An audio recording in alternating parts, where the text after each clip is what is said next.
ensemble.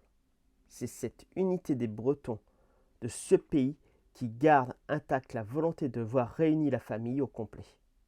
Comprenez le retour du 44 en Bretagne. Et c'est en utilisant tous les moyens de locomotion, même des charrettes tractées par des chevaux bretons, qu'il monte à Nantes pour demander le référendum. C'est toute l'âme d'une nation qui veut s'exprimer. Des êtres humains, des femmes, des hommes qui, au-delà du côté spirituel, éducationnel et culturel, ont la même volonté de faire de la Bretagne un pays réunifié et autonome. 44 égale BZH. Le peuple breton veut voter le référendum de la réunification et du retour de Nantes à la maison, c'est-à-dire en Bretagne. Historiquement, c'est le décret du 30 juillet 1941 signé sous le régime de Vichy par le maréchal Pétain et le vice-président du Conseil des ministres, François Darlan, qui fait de Rennes le chef-lieu d'une préfecture à 4 départements, alors que Nantes et la Loire-Inférieure sont rattachées à la préfecture d'Angers.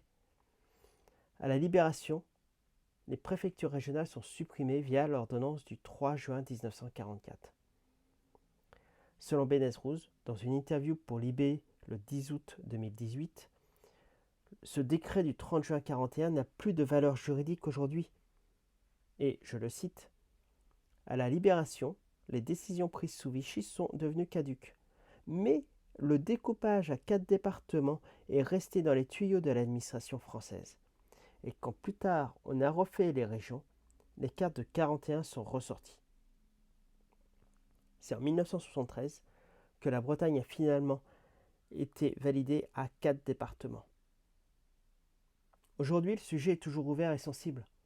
Dans un article d'Annick Berger, le 25 mars 2022, pour Géo, est écrit que le ministre de l'Intérieur Gérard Darmanin a annoncé le 16 mars 2022 que le gouvernement du président Emmanuel Macron était prêt à aller jusqu'à l'autonomie de l'île Corse. L'annonce n'a pas échappé au FLB-ERB, Front de libération de la Bretagne armée révolutionnaire bretonne. En sommeil depuis des années, l'organisation a adressé, le lundi 21 mars 2022, un communiqué au quotidien Ouest France pour réclamer l'organisation du référendum sur la réunification de la Loire-Atlantique à la Bretagne, mais également sur l'autonomie ou l'indépendance de la Bretagne réunifiée.